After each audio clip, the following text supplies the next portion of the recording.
ang nabubuhay para sa sarili lamang. Walang sinuman ang namamatay para sa sarili lamang. Tayong lahat ay may pananagutan sa isa't isa. Tayong lahat ay tinipon ng Diyos na kapiling niya.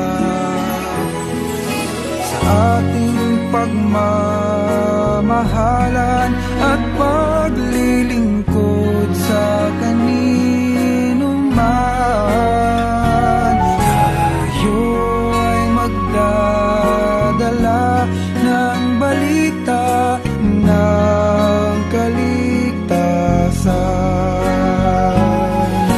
Tayong lahat ay may pananagutan